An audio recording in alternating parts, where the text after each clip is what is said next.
we can fill this place up again in about an hour. We'll do a second show. And I think you guys are all set back there? Okay. First of all, my name is Bill Sheperd. I live here in San Diego. This is actually the third time I've been a resident of the city. I was here twice in the military. I was a Navy guy for 31 years, stationed in Coronado. I was. How many of you guys are going to be Navy SEALs when you grow up? I was a Navy SEAL. And, I'll tell you how SEALs get to be astronauts later. But, what we're going to see in just a minute here is a show that documents the last flight that I had. I had 4 flights with NASA. I was a SEAL guy for the first half of my career, then I went down to NASA in 1984, and I trained as a shuttle astronaut, and I flew 3 flights on the shuttle. My last program was really to help organize and build the International Space Station. I did that in a management role for 3 years. Then in 1996, I was named to command the first crew with 2 Russians. And you'll see the story on this video of what that was like. I went to Moscow. I lived on a Russian base, Air Force Base, where Yuri Gagarin had trained. And I lived there for 4.5 years. Finally launched in the fall of 2000 to the space station. We started the first crew operations on board. We flew 141 days, landed, we departed on the shuttle. You're going to see all this.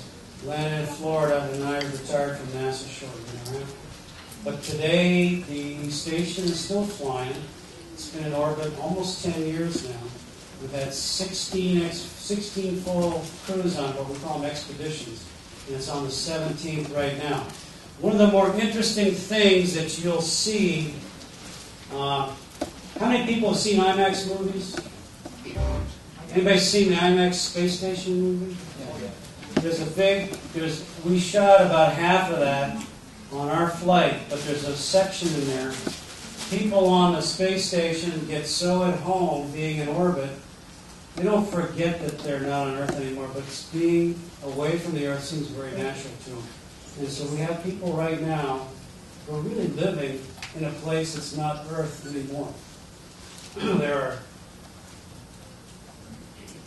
Excuse me, I'm just getting over a cold. There are 3 people that are not really inhabitants of planet Earth anymore. You got to step back from this and say, boy, that's pretty significant. I mean, that's really what space is about. We are defining right now where we are going to go as a civilization. Is it something that is only going to be based on planet Earth, or are we going to have the capacity to go out to the moon and Mars and maybe elsewhere as a civilization? What you're going to see, Space Station is the first step toward making that happen. So without further ado, Roscoe, can we bring the lights down a little bit and we'll hit the video and show you the first expedition to the International Space Station.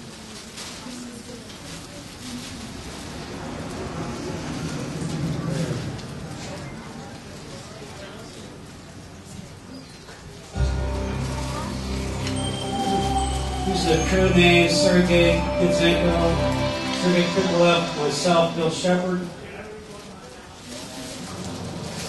There's Yuri, myself, and Sergei Krikalev there. We're in Houston. This is the largest swimming pool in the country. We practice getting into our pressure suits, and we're not out of space, but we're diving underwater. And this is something that we practice so that if we have to go outside and do a spacewalk, we know how to do it. We have divers. It's a 225-foot long pool. It's 40 feet deep. The movie Armageddon was filmed in here. It's so big. We bubble around there and we practice our spacewalking. Yuri and I were in the secret Russian base outside of Moscow. We're getting into a simulator. And this is really the module that we go up and down to space in. It's called a Soyuz capsule. And we're practicing an emergency re-entry. And Yuri's in the center seat. and I was on the right as the flight engineer. So we're doing some survival training here. That's Sergei hopping off. We're in the Black Sea. A lot of the times, if the capsule has to come down right away, it could be an emergency. We don't have time to pick the right landing site. We just have to get down. So the capsule could land in the forest or it could land out in the ocean. So we practice our survival training just with that in mind. This is Yuri making some snow. I'm gathering some firewood. I was a SEAL for most of my Navy career except for this. So I was a professional camper, and I really enjoyed this. This is a little lean-to, and we're out in the middle of winter in Moscow. This was very enjoyable training for me. We have to put 3 pieces of the station up before we can go up and live on it. This is the first piece called Zarya, which means sunrise. 1998, that was launched from Kazakhstan to go up into orbit. It was really a self-contained spacecraft. The U.S. sent a shuttle up and docked with Zarya there and put a second piece on called the Node. The Node was kind of a junction block for a lot of other laboratory modules that will follow. You might notice Sergei, we sent Sergei on that mission on Atlantis to put the Node up, so he got 2 flights for the price of 1. Yuri and myself were in the factory in Moscow where we make the living module that we're going to be in for what turned out to be 5 months. It's called the service module. In the summer of 2000, that piece was launched up into space, joined to the Node and to Zarya that was already there, and the beginnings of what we needed to get on board were in place. In the summer of 2000, we go through a lot of ceremony. This is Red Square. The Russians have a huge tradition around their space launches. We're down in Kazakhstan. The white capsule up on the top is underneath that shroud being integrated. One of the highlights was going through a museum near this launch pad. This is 50 years of Russian space history here. We all got to sign some postcards and logbooks. And a real highlight was right next door. We got out of the museum and we're walking next door in just a second here. This is the cabin, the little cottage that Yuri Gagarin stayed in before he was launched in 1961 to become the first human to fly in space.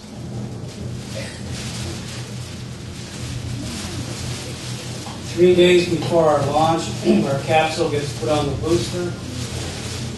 It's a large liquid-fueled rocket, 3 stages on it. They put it on a large train. It rolls out in the middle of the desert morning, very foggy. It goes down the launch pad and they set it up.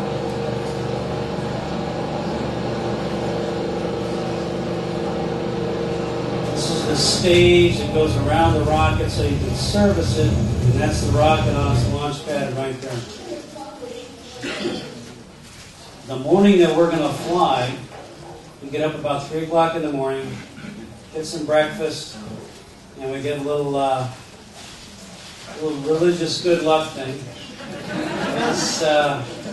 This priest hits with about a pint of water, and he threw the rest of it on the camera. We get our launch and entry suits on, they get pressure checked.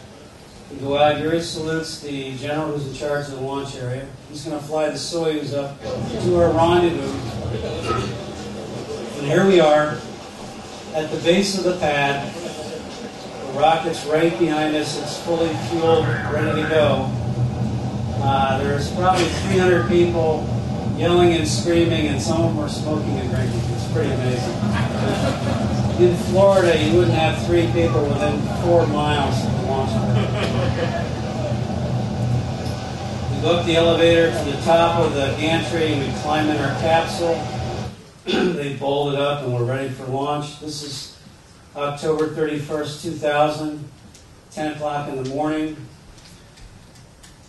They're starting the liquid engines. They bring them up to full speed when they're happy that the booster is running right. They let everything go and fine. 1. We have ignition and liftoff. of the Soyuz rocket, beginning the first expedition to the International Space Station and setting the stage for permanent human presence in space. And here's some handheld video that I shot with the camcorder inside the cabin. Just holding the camera, waving it around. Yuri in the middle, Sergey over on the left seat. I'm kind of out of view here.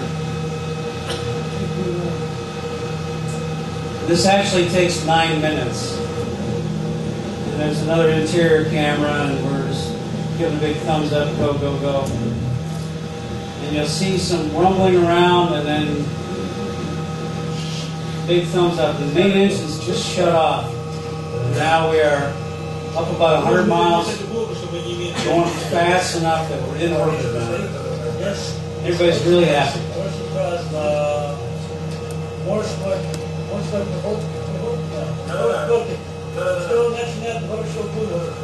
I'm trying to tell a Navy joke. It doesn't come out the same in Russia. It says, what starts good will be good. This is a couple hours later. We came up from our capsule. We're in a living compartment here. We've got our suits off.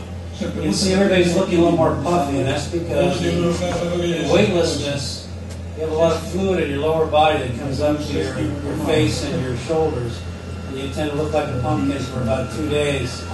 And then after going to the bathroom, your fluid balance gets back in balance. Yuri's down in the middle of there. This isn't a very clear shot, but that's where he slept down in the descent module. You can just see his face in the middle of that hatch there. Now we're up in the living compartment. This is the size of a small car. Maybe a Honda Civic or something. And you've got a spacesuit drying out on the bulkhead there. And Sergey's got the camera. And I'm up against the wall with a little strap holding me in. I'm getting a little sleep here. Just pull your collar up so you kind of kill the light.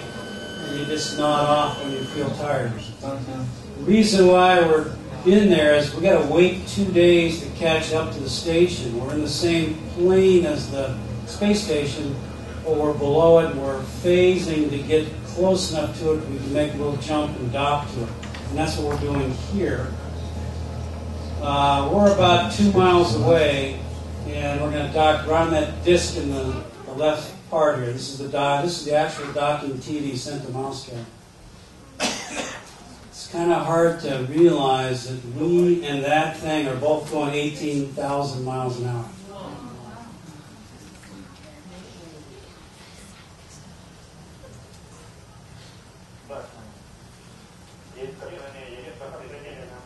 Yes, Kasanya, yes, Soydenenia. That means we're touching and we have mechanical capture. Let's look upon this as the real opening of the international space frontier, not just for a country, but for Russia, America, Europe, Japan, Canada, and all that is to follow. This was the end of the first day after we docked. This is November of 2000. Our mission was really to put a lot of pieces of the space station that couldn't be assembled before they were launched. Basically build the erector set. So a lot of our work was taking restraints off, plugging things in, turning them on, making sure they worked right. This is Yuri over the forward bridge area with the screens. That's our kind of our control center. He's talking to Moscow about something. Yuri and Sergey are putting in a piece of the air conditioning system so we can turn that on. 10 days after we arrived, the first cargo ship came up. This was also launched from Kazakhstan. It's remotely guided. The radar on it would normally drive it in and let it dock, but Yuri had to take over control because he got a little confused when it got close to the space station. He had to drive it in manually. It was very difficult. Once the Progress cargo ship is on board, we equalize the pressure, we open the hatch, and it gives us lots of good things, including oxygen, which was flowing out there. December, the first shuttle, we had 3 shuttle visits. This is Endeavour coming up with a large solar array. They docked to the station. 2 astronauts went outside, did 4 spacewalks to basically put the tower up and erect the solar panels that would give us enough energy to build the new modules that we're going to follow later.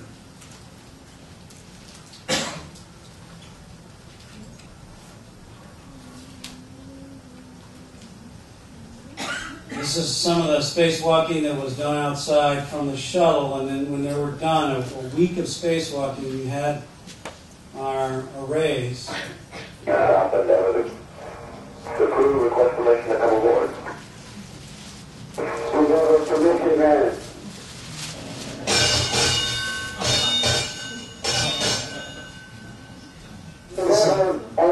Brent Jett, Navy captain. I was still in the Navy when this was happening. This is the first time we could really, because there were different pressures, we could equalize and get the shuttle crew on board. Endeavour undocked, and this was the video of them showing how the station had grown after their mission to put the solar arrays on. The winter of 2000, we were still fixing things like crazy men. This is Sergey doing some wiring. We had exercise every day. We would normally get 1 to 2 exercise sessions. It was very important. We had a bicycle, a treadmill, and we're working on a new little jungle gym thing, which also was very good.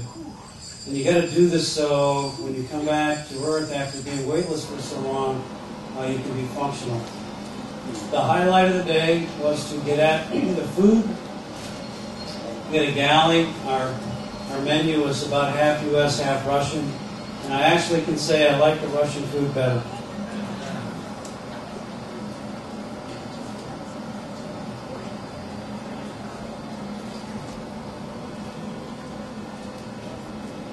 What are you eating? He's got a soup, cabbage soup called borscht. And the meal times were really interesting because we had a little table there, as we call our galley. And we would stop what we're doing, make some lunch, and just discuss how the day was going. It was very good teamwork. All your kids would really like being up in space because you can play with your food, and that's okay. This is Sergey drinking a bag of tea, and it's really amazing. Your body doesn't seem to care if it's upside down because up there, there is no upside down. And somehow it all just goes okay. 0 and liftoff of Space Shuttle Atlantis with Destiny. Sorry. January of 2001, the centerpiece of the U.S. part of the station, a big laboratory called Destiny, came up with Atlantis. You see Destiny right there. It's a 40-foot long module full of science, racks, and experiments. And it's really the purpose why we have a space station is to enable research like this. Tom Jones and Bob Kirby and 2 NASA astronauts went outside, did 3 spacewalks, hooked up Destiny, the plumbing, the wiring, the mechanical connections, so we could make Destiny a full part of the growing station. This is Bob Kirby. I'm outside. He's opening an exterior hatch. And I'm on the inside doing something with his sunflowers. I mean, Bob's on the outside. I'm listening to David Crosby with my golf shirt on. He's outside, minus 200 degrees. This is what the lab looked like when we first got into it. Hatch to hatch. And it's full of bays for racks. We have 6 areas here. We're going to put experiment racks in. And forward, you'll see the hatch where the shuttles will be docking in the future when they come to visit Alpha. This is an actor that was signed by all the folks who worked on the lab, and she lived in the lab, they should be very proud of it, we're proud of it. We're a very on host, and they can display down the crew. And after a week of working together, the Atlantis crew is going to go home. Atlantis departing. Sadly. Yeah, I made a second trip.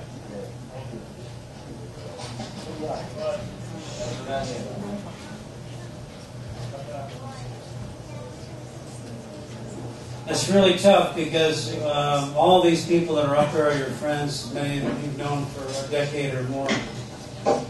And you're going to be up there for, you don't know how long, the rest of the mission's going to last, and they're going to be down at Cocoa Beach, with their feet up at the bar about a day later. So we're pressing on in the winter of 2001 now. Sergey's on the radio talking to Moscow about something.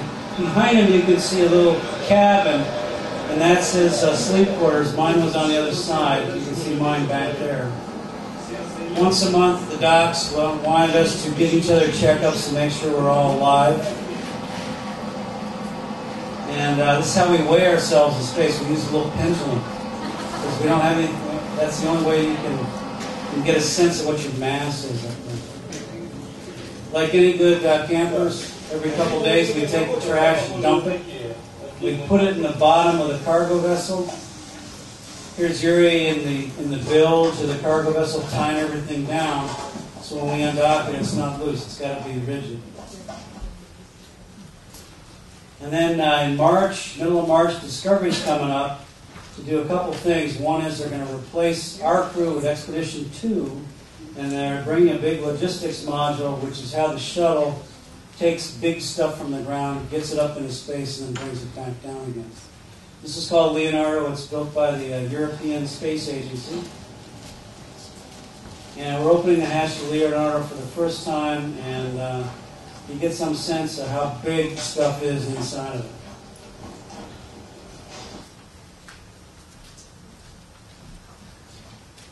These are racks of cargo inside of Leonardo that just came up from Earth, and people are sitting around. Single-handedly extracting a rack from the MTLM overhead. Houston, the first expedition crew is present and accounted for.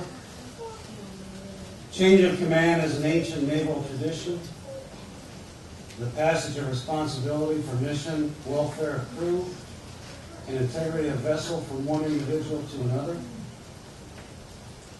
Space Station Alpha has been commissioned in orbit. The service module has been activated. The power element and laboratory module have been brought aboard. A successful resupply mission with Discovery and her crew is complete. The station is in normal condition, all systems functional and ready to carry out operations. We are on a true space ship now, making our way above any earthly boundary.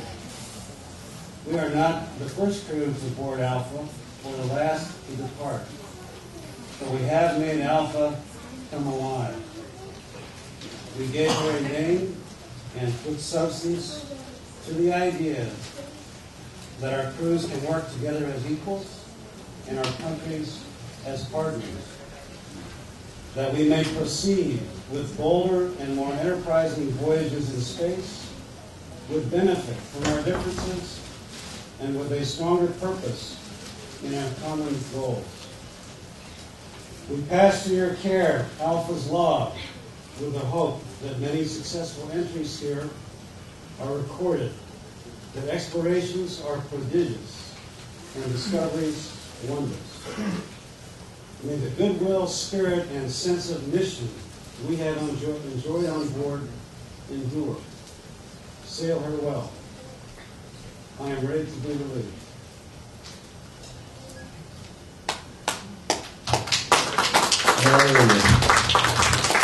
This is a historic moment.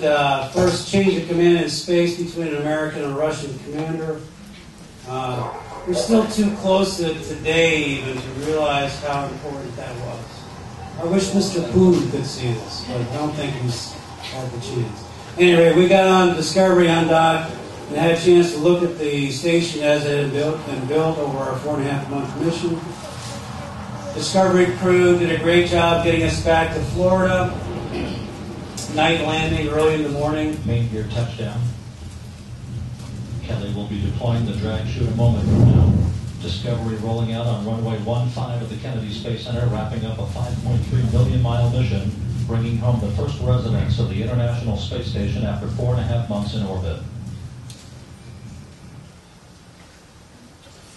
We take about 30-40 minutes to get out of our suits and climb out of the shuttle, and we got on a van went back to the crew quarters. The next day we were flying back to Houston to meet friends and family that were waiting for us there. We had a chance to tell sea stories. Some of these people that we hadn't seen since the previous summer. This was end of March 2001.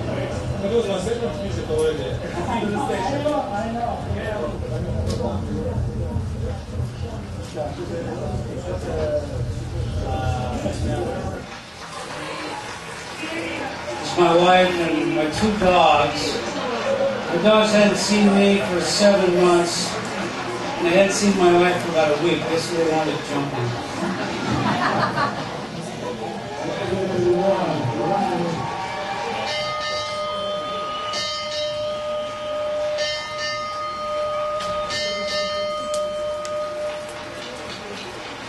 We had a big celebration in a hangar at Houston, and a couple thousand people who had helped train us and make the operations a success. And after all the hoopla, Sergey and Mike Berry's other astronauts, cosmonauts behind him, Gary with his son, we got a chance to kind of get up close and personal with many people who had really worked for years to get this thing started and to help us make it a success.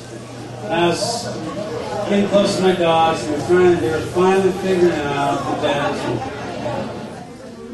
And that was our mission.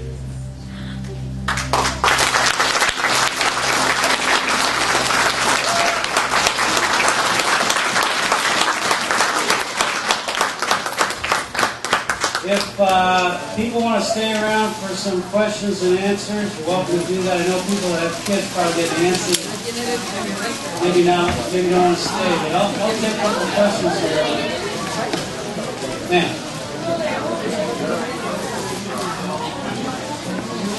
Yeah, the question was, whose idea was it to put the ship's girl on the ISS? It was my idea, but I had a lot of help. There were 2 shuttle flights that went up there to put cargo on in one of those security developments. Young lady. Have them go to the bathroom. It's kind of like, anybody here going to a bathroom on a boat? Or maybe a camper out in the boonies? It's kind of like that. And we have a fan in there because there's no gravity. You use the fan so the airflow pulls everything the right way. No, it's a really important question. And it's got to work really well. Young man right here. Real loud. Great question. Which was more exciting? They were just different. Fortunately, my space career was not too exciting because if it's real exciting, then something bad's happening. So I would gotta say my SEAL career was more exciting. My space career was more interesting. Erica? Sir. After being more months in orbit, how long did your body to adjust when you came back? It's a tough question to answer. I walked off the shuttle and was walking around that evening, and I got in a car out in the parking lot just to see if I could drive a car. And it was kind of like a little, and I could drive it. I mean, I had to go slow, but there are other things. Your cardiovascular fitness is down. The biggest thing is your bone density is somewhat diminished. On the average, it's about 0.5% a month on some of your big bones. We have things that affect that, but in some people, that doesn't ever get back to normal after you've flown. So we don't know for a really long mission how big an issue that's going to be. What about headaches?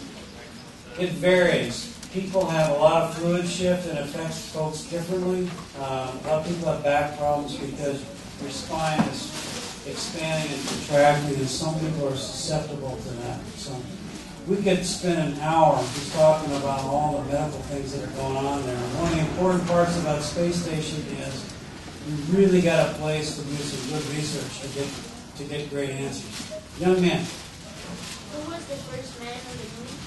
Who was the first man on the moon? Neil Armstrong. Let me ask you a question. Who was the first woman in space? Who knows? Any kids know? Anybody under 18? Answer that question. Who was the first American woman? Sally Ride. Who was it? Sally Ride. No, she was the first American woman in space. Who was the first woman in space? I think I heard it. Somebody was saying it. Starts with a V. I heard it. Valentina Tereshko. Wow. Okay, more questions. A couple more. Good. What kind of a caloric diet did you have on a daily basis? It was about 2,500 calories, and they really encourage people to eat as much as they wanted to, because historically there have been astronauts that have had kind of dramatic weight loss. They want you to keep well hydrated and well nourished. I actually put on a couple pounds because I just did it to see if I could do it. And I did.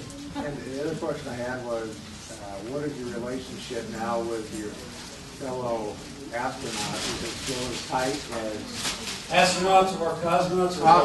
Or cosmonauts that you were up with? Really good. I would say hugely better than the relationships between the U.S. and the Russian space program.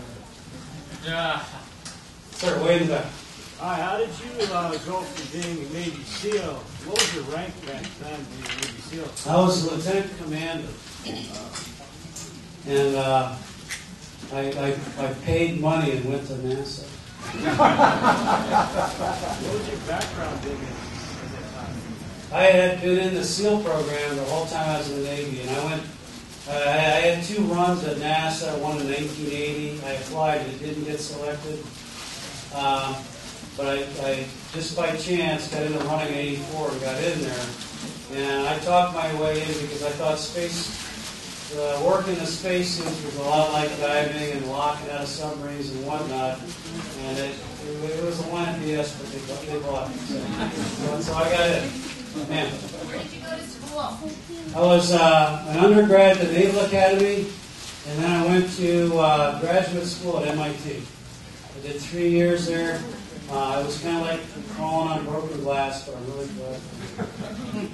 So let me ask you kids, how many kids are going to go to college? Okay, how many people are going to be doctors? How about engineers? Okay. Any astronauts out there? Okay, one more question and we'll wrap up, sir. What language did you and the Russians speak? Did you ever talk politics with them? Excellent question. First answer is English and Russian, but Russian predominantly. Second answer was really never talk politics with them because that country is so paranoid about they can never really say what's on their mind unless they're really in an environment that's totally trustworthy. And most of them never get there. Sergey, probably the best. If you polled the 100 or so U.S. astronauts and the 70 Russian cosmonauts, you polled those people and said, who's the best astronaut now and maybe ever? They would say Sergey. And I asked him what his future was in his own space program, and he wouldn't be specific about it, but he said pretty much that, they don't like the color of my politics, so I'm not going to be an all-star. And I just, one quick footnote. I had a chance to go to the White House to meet President Bush 2003 with another shuttle crew, and none of my Russian buddies were there. They weren't invited, which I thought was a huge oversight. And I told Mr. Card, who was the president's advisor, I said, this was kind of in the flush days of space station being a roaring success. Putin was new on the block. He had been to Crawford, Texas. He had been driven around in the pickup truck with Bush driving him, and he said, gosh, you got to have more programs like the space station. It's a good example of cooperation. And this was before I met with Mr. Card, and I got aside and said, we could not have a better entree start for better relations with the Russians, for the things that we need to do now with security, energy, technology, science, military affairs, and the space station is a huge hood ornament to get these cooperative things started. It went nowhere. So I got very frustrated with the lack of a bigger view. So anyway, I'm glad that you guys came to Space Day. I really enjoyed talking about space stuff, and believe me, a big factor why we do it is because you kids are here. Thanks again.